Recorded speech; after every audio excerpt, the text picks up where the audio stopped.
अगर आप इंजीनियरिंग में उतने इंटरेस्टेड नहीं हैं या आपको कहीं ना कहीं ये नहीं मालूम है कि इंजीनियरिंग करनी क्यों है या इंजीनियरिंग के बाद क्या फ्यूचर है, क्या भविष्य है, या कुछ अल्टरनेट ऑप्शंस और भी देख रहे हैं आप, तो मेरा एक हाईली रिकमेंडेड कॉलेज है, वो है IIM इंदौर। IIM इंदौर ने अभी मैं न्यूज़पेपर देख रहा था, उनकी वेबसाइट भी विजिट की, उन्होंने 5 year integrated programme in management निकाला है। ये कोई नया प्रोग्राम नहीं है, इसकी एप्लीकेशन बेसिकली ओपन हो गई है। ये 5 साल का प्रोग्राम है। आज का वीडियो उसी के ऊपर है। हम उसके बारे बात करेंगे कि क्या प्रोसेस है, क्यों आपको ये प्रोग्राम लेना चाहिए, क्या सैलरीज है, धमाकेदार प्लेसमेंट कैसी है इसकी, और कंपैरिजन इंजीनियरिंग के कंपैरिजन में ये कैसा है, ये सारी आज बात करेंगे। तो वीडियो को पूरा देखना, एंड तक देखना, और आपके मन में जितने भी क्वेश्चंस हैं तो वो कंटिन्यूसली आप टाइप करके आप मेरे को कमेंट सेक्शन में डाल दिया करो। दूसरा रहा, अगर आपको इसका लिंक नहीं मिल पा रहा है या इसका एडमिशन का जो लिंक है या एप्लीकेशन का लिंक है वो नहीं मिल पा रहा है या कोई और इन्फॉर्मेशन नहीं मिल पा रही है इनकी वेबसाइट से, तो मेरे को कमेंट सेक्शन में डाल दो, मैं उसका लिंक आपको भेज दूंगा। उस लिंक को क्लिक करके यू कैन गेट स्टार्टेड। जो ये प्रोग्राम है ये कोई नया नहीं है। 2011 में ये IIM इंदौर ने शुरू किया था। बेसिकली आइडिया ये था उसका कि काफ़ी सारे बच्चे जो है कुछ ना कुछ 12th के बाद पढ़ते हैं और उसके बाद MBA करने जाते हैं। तो उस वक्त जो चलन था या इंजीनियरिंग का एक चलन था, 5 ईयर इंटीग्रेटेड प्रोग्राम्स का चलन आ गया था, यानी कि जैसे MTech है, 5 ईयर इंटीग्रेटेड ड्यूल डिग्रीज वगैरह आ चुकी थी। तो उससे क्या होता है कि आपका 1 साल बच जाता है, क्योंकि अगर कोई चीज़ को आप 12th के बाद ही डिसाइड करते हैं कि मेरे को करना है, तो आपका जो गैप है 1 साल का जो एडिशनल लगता है वो नहीं लग पाता। फॉर एग्जाम्पल, आपने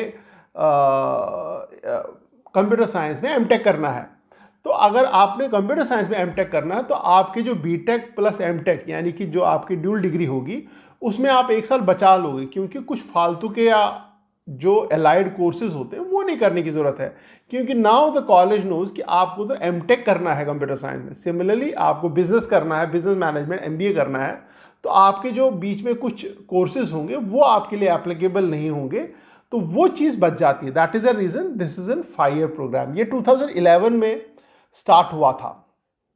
सब्सक्राइब करना वीडियो, क्योंकि बार बार मैं बोलता हूँ सब्सक्राइब करना, क्योंकि काफ़ी सारे जो ऑडियंस है, जो व्यूअर्स है, स्टूडेंट है, पेरेंट्स, वो वीडियो तो देखते हैं बट सब्सक्राइब नहीं करते। उससे नुकसान ये है कि यार जितने भी मैं वीडियोस बनाता हूँ फ्यूचर के लिए, काउंसलिंग के लिए, आगे चल के जितने भी काम आएंगे आपके वीडियो, आपके लिए जो वीडियोस बनेंगे, वो अगर आप सब्सक्राइब नहीं होंगे तो मैं जब भी वीडियो अपलोड करूँगा आपको होम स्क्रीन पे दिखेगा नहीं, वो फिर आपको ढूंढना पड़ेगा मेरा वीडियो। इसलिए सब्सक्राइब करने की ज़रूरत है, और वीडियो को हमेशा एंड तक देखा करो, क्योंकि बीच बीच में कुछ ऐसी ऐसी चीज़ें बताता रहता हूँ विच इज़ मोर इंफॉर्मेटिव, और उसमें कुछ ना कुछ आपको फ़ायदा ही होगा, नुकसान नहीं होगा। ये 2011 में IIM इंदौर ने शुरू किया था। In fact this was the first IIM जिन्होंने ये स्टार्ट किया था। फिर इसका जो प्रोग्राम है वो बेसिकली 3 साल के लिए आपको एक IIM इंदौर का डिज़ाइन किया हुआ कोर्स करना है, which is like a graduation, और उसके जो लास्ट के 2 साल हैं, यानी which is a 3rd, 4th and 5th year, वो जो है लास्ट 2 ईयर्स वो आपका PGP प्रोग्राम का कोर्स फेयर है। अब PGP programme is a flagship MBA programme of IIMs। जितने भी IIMs हैं उनका जो फ्लैगशिप प्रोग्राम, जिसमें CAT का एग्जाम देके आप फिर MBA करने जाते हो, दैट इज कॉल्ड PGP। वो PGP प्रोग्राम का जो सिलेबस है वही आप इसमें करते हो, यानी कि आपका जो डिफरेंस है वो ये है कि 1st, 2nd, 3rd ईयर आप अपना जो IIM इंदौर का जो करिकुलम है वो पढ़ोगे, जो उन्होंने डिसाइड किया हुआ। काफ़ी सारे सब्जेक्ट्स हैं, टॉपिक्स हैं, वो क्या क्या पढ़ना है उसमें वो सब कुछ दिया हुआ, वो वेबसाइट में है। I send you the link, अगर वो लिंक चाहिए, क्या क्या पढ़ाते हैं वो लोग, कोर्स डिटेल क्या क्या है, I send you the links अगर आपको चाहिए।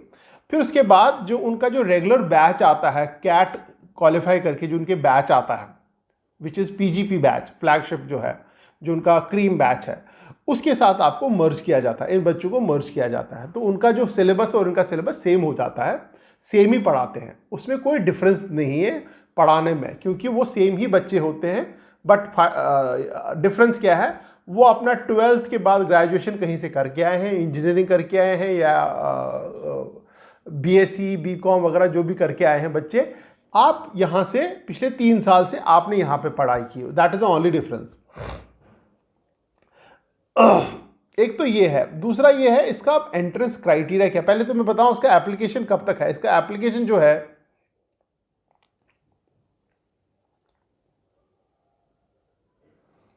एप्लीकेशन इसकी खुल चुकी है। इसकी जो डेट्स हैं मैं देख रहा हूं, 17 अप्रैल तक इसका जो है डेट्स है। The interested candidate can carry out online registration till 17 अप्रैल। अभी टाइम है, आराम से करो, कोई ऐसा जल्दबाजी नहीं है। आप इवन अपना जेई मेंस का एग्जाम देखिए उसके बाद कर सकते हो। 17 अप्रैल है। जिसकी फीस है वो है 4,130 रुपये, विच इंक्लूड योर जीएसटी। और अगर आप student from the category student हो तो आपका है 2,065 रुपीज़। इसके जो प्रोसेस क्या है, इसमें 2 घंटे का एप्टीट्यूड टेस्ट होगा। जो ही आपने फॉर्म भरा उसके बाद आपको एक डेट दी जाएगी, विच इज़ जून में है। वो डेट दिख नहीं रही मेरे को, डेट देखी थी मैंने कहीं पे। द डेट इज़ इन जून। जून में आपको एक टेस्ट दिया जाएगा, 2 घंटे का एप्टीट्यूड टेस्ट है। वो एप्टीट्यूड टेस्ट आपको 34 लोकेशन है across India, which include Trivandrum, Kozhikode, Bangalore, Chennai, Delhi, Mumbai, ऐसी ऐसी जगहों। तो इसमें होता क्या है, इसमें एक तो क्वांटिटेटिव एबिलिटी टेस्ट होगा, जो आपका जो reasoning, aptitude test, multiple choice test होते हैं, फिगर, शेप्स, कुछ नंबर्स होते हैं, कुछ सीरीज होती हैं, वो टिपिकल क्वांटिटेटिव एप्टीट्यूड टेस्ट होगा। एंड दूसरा is verbal ability test. Verbal ability test is basically English का टेस्ट होगा। उसमें आपको कुछ वर्ड्स दिए होंगे, कुछ पैसेज दिया होगा, उसके पैसेज के बेसिस पे आपको उसका क्वेश्चंस के आंसर देने होंगे, which is quite easy in case you are aware about the pattern, but quite tough अगर आपने पहले इससे काम नहीं किया। उसके लिए आई सजेस्ट कि आप इनके मॉक्स वगैरह जो है वो ज़रूर करो, क्योंकि कोई बेसिकली 150 सीट टोटल है यहाँ पे। तो 150 सीट मीन्स काफ़ी कट थ्रोट कॉम्पिटिशन होने वाला है इसका। तो इसलिए इसमें आपको थोड़ी सी मेहनत तो करनी पड़ेगी। मॉक उठा लो, मॉक कर लो, इसमें कोई पढ़ने की ज़रूरत नहीं है। ऐसा you don't have to study, आपको बुक वगैरह कुछ सिलेबस वेलेबस पढ़ने की ज़रूरत नहीं है। आपको मार्केट से बुक मिल जाती है, उस पर कर लो काम, या ऑनलाइन कुछ मिल जाता है स्टफ, उस पर काम कर लो, उस पर, so that you are familiar with a pattern. आपको पैटर्न पता होना चाहिए होता क्या है। उसके बाद आपको सिखाने की ज़रूरत नहीं पड़ेगी, फिर आपको प्रैक्टिस है इसमें। जो उसके बाद जो ही आपका एग्ज़ाम हो जाता है, then you are called for an interview. एक तो उसमें रिटन एबिलिटी टेस्ट देखा जाता है कि आप लिख कैसे सकते हैं। उसमें आपको कुछ लिखने के लिए दिया जाएगा, कुछ मटेरियल दिया जाएगा, उसके ऊपर आपको लिखना है। That is called the written ability test, और followed by the 1-on-1 interview. यानी कि बच्चे को बुलाया जाएगा और पैनल बैठा होगा, वो उनके क्वेश्चंस आंसर पूछेंगे। टिपिकली थोड़ा सा ट्रिकी क्वेश्चन होंगे, कुछ आपके सब्जेक्ट्स रिलेटेड होंगे, कुछ आपका करियर पॉइंट ऑफ व्यू से कि MBA क्यों करना चाहते हो, कुछ उससे बियॉन्ड हो सकते हैं आपके family, so that they understand यार कि आपकी जो क्रिटिकल या प्रॉब्लम सॉल्विंग एबिलिटीज़ कितनी। क्योंकि at the end of the day जब आप MBA करते हो तो आपको इवेलुएट किया जाता है कि यार आप में प्रॉब्लम सॉल्विंग एबिलिटीज़ कितनी है। क्योंकि after MBA the type of job you will get, it is not a regular job कि जहाँ पे आपको एक बिठाया जाएगा लाइक एन इंजीनियर, और आपको एक मॉनिटर करना है, यहाँ से यहाँ जाएगा, यहाँ से यहाँ आएगा, ये ऐसे ऐसे करना है, कोडिंग करनी है। It's every day would be a new day for an MBA graduate job में। कभी भी कोई प्रॉब्लम आ सकती है, कभी स्ट्राइक हो सकती है, कभी प्रोडक्शन बंद हो सकती है, कभी सेल डिप हो सकती है, कभी सेल अप जा सकती है, कभी मार्केट क्रैश हो सकता है। तो हर एक परिस्थिति के लिए आपको तैयार होना होता है। MBA के बाद अगर आपको जॉब चाहिए तो जॉब चाहिए, तो उसके लिए आपका एक तो आप कितने स्पॉन्टेनियस हैं सिचुएशन को हैंडल करने के लिए, आपके पास सिचुएशन के जो भी कोई क्रिटिकल सिचुएशन है उसकी प्रॉब्लम सॉल्विंग कैसे कर पाते हैं। मल्टीपल चीज़ें हैं जो इंटरव्यूज़ में आपसे पूछी जाती हैं, which is again available online stuff is much more, online stuff is available, जिसको आप देख सकते हो एक बार जब आप इंटरव्यू स्टेज पे पहुँचोगे। जो इसका वेटेज है वो फाइनल जो लिस्ट बनेगी उसकी जो वेटेज है 65% जो है आपका रिटन टेस्ट है वेटेज, और 35 इज़ आपका इंटरव्यू और रिटन एबिलिटी टेस्ट का वेटेज है। यानी कि अगर आपके 100 मार्क्स हैं टोटल, तो आपका उसमें 65 जो वेटेज होगा वो रिटन वाले का होगा, और 35 उसके बेसिस पे मेरिट लिस्ट बनेगी। मेरिट लिस्ट बनने के बाद यू विल बी इन्फॉर्म्ड, और आपको अपनी फीस वगैरह दे के ज्वाइन करना है। अब इसमें फ़ीस कितनी है? फीस जो है पहले 3 साल की जो है 5 लाख रुपए सालाना, यानी 5 lakh rupees per year is a fee for first 3 years. उसके बाद जो 4th एंड 5th ईयर है which is a PGP programme, flagship PGP programme, उसकी फीस जो उस वक्त पीजीपी प्रोग्राम की होगी वो रफली 20 से 25 लाख रुपए प्रोग्राम की फीस होती है, which is quite high, I understand that, काफ़ी ज़्यादा है। बट वहाँ पे काफ़ी सारे जो बैंक्स हैं they are more than willing to give you the loans. तो जितने भी पीजीपी करने जाते हैं आईएम्स में, आईएम इंदौर, बेंगलोर, अहमदाबाद, जो टॉप के एमबीएस हैं, वहाँ पे मोस्ट ऑफ द बच्चे 60-70% बच्चे लोन से ही जाते हैं, क्योंकि प्लेसमेंट ज़बरदस्त होती है और 1 साल की प्लेसमेंट में ही वो लोग लोन चुकता भी कर सकते हैं अगर वो चाहें तो, इसलिए लोन मिल जाएगा।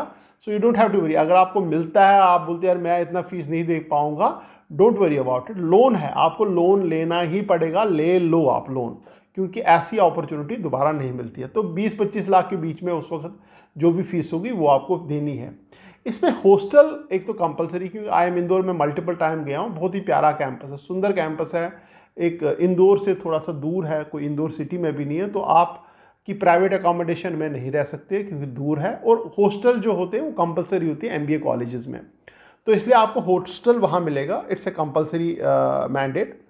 और इसके बाद जो आपका एक तो आईएम इंदौर है जो 5 ईयर इंटीग्रेटेड प्रोग्राम लॉन्च किया है, इसके बाद 2-3 कॉलेजेस और हैं, जैसे आईएम रोहतक है, आईएम रांची है, आईएम जम्मू है, आईएम बोध गया है। उनकी भी वेबसाइट पे जाके आप चेक कर सकते हो कि कब उनकी एप्लीकेशन वगैरह खुलेंगी। सो ये तो रहा इनका एडमिशन क्राइटेरिया, कैसे एडमिशन ले। इंटरनेशनल स्टूडेंट का मैं देख रहा था ब्रोशर, इंटरनेशनल स्टूडेंट का भी मोटा मोटा ऐसा ही है, बट वहाँ पे सैट स्कोर वगैरह लिया जाएगा। बट आप इसकी वेबसाइट ज़रूर चेक करना कि वेबसाइट के ऊपर क्या लिखा हुआ। अगर आप इंटरनेशनल स्टूडेंट हो तो एक डॉक्यूमेंट है जो मैंने डाउनलोड किया हुआ है, इन case you want that document मेरे को मैसेज कर लेना, आप इंटरनेशनल स्टूडेंट हो तो आपको मैं वो डॉक्यूमेंट अलग से भेज दूंगा। बट जो भी डॉक्यूमेंट्स वगैरह मैं भेजूंगा उसको वैलिडेट ज़रूर करना एक बार वेबसाइट भी जाके, क्योंकि क्या होता है ना, कभी गलत डॉक्यूमेंट चला जाए, कभी गलत इन्फॉर्मेशन मिल जाए, या कोई गलत डेट बता दूं मैं, क्योंकि at the end of the day मैं भी कुछ वीडियोज़ में बोलता रहता हूँ तो which I don't have any mechanism to correct it, क्यों एक इन्फॉर्मेशन फ्लो होता है। तो इसलिए वो चीज़ें आप ज़रूर हर एक वीडियो में ज़रूर चेक किया करो अपने एंड पे। It's more of an education purpose के वीडियोस होते हैं, सो दैट आप लोग को पता हो। जैसे बहुत सारे बच्चे होते हैं जो आईएम इंदौर के बारे में नहीं मालूम है कि 5 साल का इंटीग्रेटेड कोर्स 12th के बाद है, तो उनके लिए बड़ा इंपॉर्टेंट है कि वो ज़्यादा जाए और चेक करें। तो अगर आप इंटरनेशनल स्टूडेंट हो तो मेरे को मैसेज में डाल दो, तो I will send you the document, उससे आपको पता लग जाता है क्या क्या एलिजिबिलिटी क्राइटेरिया। बेसिकली सेम ही एलिजिबिलिटी क्राइटेरिया, एक तो आपका एप्लीकेशन फॉर्म थोड़ा महंगा है, आपके सैट स्कोर चाहिए होंगे, दैट्स इट। बाकी जो प्रोसेस है वो सारा सेम है। अब आते हैं इसके ऊपर प्लेसमेंट के ऊपर, विच इज़ अ कैच। जो इसका प्लेसमेंट है, द गुड न्यूज़ इज़ कि ये जो प्लेसमेंट में डिफ्रेंशिएट नहीं करते हैं बिटवीन पीजीपी जो कैट दे के पीजीपी आया है और जो 5 ईयर इंटीग्रेटेड प्रोग्राम से आया हुआ है पीजीपी में।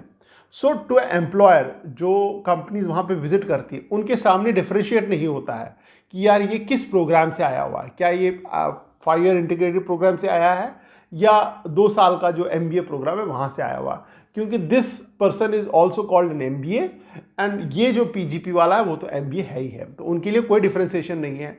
अगर मैं इनका प्लेसमेंट रिकॉर्ड देखूँ, मैं पीजीपी की बात कर रहा हूँ क्योंकि at the end of the day it's a PGP only.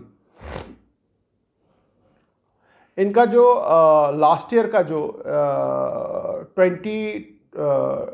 2020 और 2022 जो बैच जो अभी पास आउट हुआ होगा उसमें उसकी जो फिगर्स हैं इनके वेबसाइट पे बहुत अच्छा एनालिसिस है। अगर आपको प्लेसमेंट फिगर भी चाहिए तो मेरे को डाल देना, मैं उनका भी पीडीएफ भेज दूंगा, काफ़ी अच्छा एनालिसिस है इनका।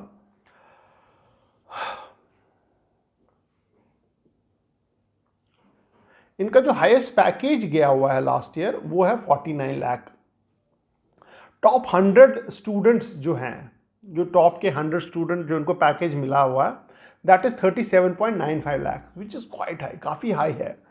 और जो टॉप के 200 स्टूडेंट्स हैं उनको जो एवरेज पैकेज मिला हुआ है विच इज़ 32.75। अगेन यानी कि अगर टॉप के 300 बच्चे देखा जाए तो मतलब 32 लाख से ऊपर का पैकेज उनको मिला हुआ। अगर आप देखेंगे जी इनका एवरेज सीटीसी कितना है पीजीपी प्रोग्राम का, वो है 25 lakh rupees which is quite high, यानी कि किसी को 35, किसी को 40, किसी को 20, किसी को 22 ऐसे करके मिला हुआ package. And the good news is the median package जो है वो भी 24 लाख रुपीज़ है, वो कोई डाउन नहीं है, which is again a very good package. अगर एवरेज CTC देखा जाए, एवरेज CTC इनका लगभग 6% ज़्यादा है लास्ट ईयर से, यानी कि लास्ट ईयर जो CTC थे, एवरेज CTC, उससे 6% का जंप है। इवन 6.6% का जंप इनका मीडियन सैलरी में भी है। 200 रिक्रूटर्स यहाँ पे आए थे, जिसमें से 30 नए रिक्रूटर्स हैं। अब इसमें कहाँ इनका जो प्लेसमेंट होता है बच्चों का, वो कहाँ होता है? IT और एनालिटिक्स में होता है कंपनीज में, सेल्स एंड मार्केटिंग में होता है, कंसल्टिंग में मैक्सिमम होता है, 31% जो है वो कंसल्टिंग में हुआ है, ऑपरेशंस एंड अदर्स में 16% और फाइनेंस में 20%, यानी कंसल्टिंग और फाइनेंस मैक्सिमम शेयर इनमें से ले जाता है। इसमें जो कंपनीज हैं वो जो उन्होंने वेबसाइट पे है सारा कुछ, ऐसा नहीं है कि आपको इंफॉर्मेशन नहीं मिलेगी, ये वेबसाइट पे ही है। अगर आपको नहीं मिल पा रही है तो मेरे को कमेंट में डाल दो, मैं आपको इसका लिंक दे दूंगा। BCG है, डेलॉयट है, ब्रेन एंड कंपनी है, EY, KPMG है, फिनेंस में बार्कले है, गोल्डमैन सैक है, HSBC है, नोमैंस है, फिर जनरल मैनेजमेंट है, महिंद्रा है, रिलायंस है, टेक महिंद्रा है, टाइम्स इंटरनेट है, Asian Paint, Bajaj, Cisco, L'Oreal, Marico. तो आप देख सकते हो Amazon, IBM, Google, Paytm, Walmart, ज़बरदस्त कंपनीज हैं, KPMG, महिंद्रा, रिलायंस, ऐसी ऐसी कंपनीज हैं यहाँ पे जो आई हुई हैं, which is a good news as far as the college is concern and as far as the students are concern. क्योंकि अच्छी अच्छी कंपनी आने का मतलब है कि एक तो प्रोग्राम में दम है, दूसरा कॉलेज में दम है, और चौथा जितने भी बच्चे वहाँ पे प्लेस हो रहे हैं इन कंपनीज में वो परफॉर्म कर रहे हैं, इसीलिए कंपनीज रिपीटेडली उस कैंपस में आते हैं। फॉर एग्जांपल अगर आप 10 बच्चे उस कैंपस से ले लो सॉरी 10 बच्चे उस कैंपस से ले लो और वो परफॉर्म ना करें तो अगले साल वो कंपनी नहीं आएगी। आप लिख के ले लो, ऐसा होता है, ऐसे बहुत बारी मैंने देखा है। कंपनी कैंपस में जाती है एक साल, अगले साल से नहीं जाती है। क्यों? क्योंकि वो बच्चे परफॉर्म नहीं कर रहे। अगर ये कंपनीज रिपीटेडली आ रही हैं, रिपीटेडली मतलब हर साल जा रही हैं कैंपस में, इसका मतलब quality of the student is very good, even excellent, क्योंकि वो रिपीटेडली सेम टैलेंट लेने के लिए आ रहे हैं। उनको अच्छा लग रहा है वो टैलेंट, उनको वो बच्चे अच्छे लग रहे हैं, वो अच्छा परफॉर्म कर रहे हैं उस कंपनीज में, कंपनीज को हेल्प कर रहे हैं to grow. That is the reason they are coming back again and again. और ये कंपनीज कोई छोटी मोटी कंपनीज है, इंटरनेशनल $1 बिलियन कंपनीज हैं, मतलब बिलियन डॉलर कंपनीज है, $1 बिलियन भी नहीं, $1 बिलियन कंपनीज हैं। सो मेरे हिसाब से तो एक अच्छा अपॉर्चुनिटी है। अगर आप इंजीनियरिंग करना भी चाहते हो वो भी फॉर्म रखो, ये वाला भी फॉर्म भरो। Eight the end of 2-3 months you decide कि करना क्या है। ऐसा नहीं है कि आपको मैं बोल रहा हूँ IIM इंदौर में चले जाओ या इंजीनियरिंग करो, आप उसके बाद डिसाइड करना। अगर आपको इंजीनियरिंग के बाद आपको लगता है मेरे को उसकी पोस्ट ग्रेजुएशन करनी है, MBA करना है, कुछ और करना है, देन दैट्स द बेस्टर ऑप्शन, क्योंकि मिल तो रहा है, सामने तो है। MBA ही करना है तो IIM से MBA करो यार, फिर उसको दोबारा से आप कैट वूट देने के चक्कर में बैठ जाओगे। बट अगर आपको लगता है नहीं यार मेरे को इंजीनियरिंग में, IT में या कोर ब्रांच में जॉब करनी है, मेरे को बड़ा इंटरेस्ट है, वो है ये, then this is not a place for you. ये यहाँ पे आपका क्लोज हो जाता है डोर, क्योंकि आपको टेक्निकल माइंडसेट से जा रहे हो कॉलेज में। हाँ, अगर आपको अनडिसाइडेड हो, अभी कुछ नहीं मालूम क्या है, अभी तो सिर्फ सोच रहे हैं टेस्ट दे दो, JEE का एग्ज़ाम दे दो, उसके बाद देखेंगे, कॉलेज मिल जाए उसके बाद, तब दोनों ऑप्शन पकड़ के चलो आप। फिर 2 महीने 3 महीने बाद जो ही काउंसलिंग का टाइम है, देन टेक ए डिसीजन। यार दोनों कॉलेज मिले हैं, IIM इंदौर मिला है, यहाँ से IIT बॉम्बे है, NIT है, IIIT कोई मिला, फिर देन कंपेयर, लोगों से बात करो, लोगों की सुनो, अपनी सुनाओ, अपना पैशन देखो, देन टेक ए कॉल, क्योंकि अब दोनों चीज़ें हाथ में हैं। ठीक है, और भी कोई डाउट है, और भी कोई वीडियो का टॉपिक है, और भी किसी कॉलेज के बारे में जानना चाहते हो, या और भी कोई विषय है आपके दिमाग में, तो मेरे को कमेंट सेक्शन डालो, कमेंट सेक्शन में मेरे को कमेंट डालो। I will be more than happy to reply. Subscribe ज़रूर करना और वीडियोस हमारे पूरे देखा करो, क्योंकि कुछ ना कुछ इंफॉर्मेशन मिलती रहती है, मिस नहीं होना चाहिए। All the best and thank you very much.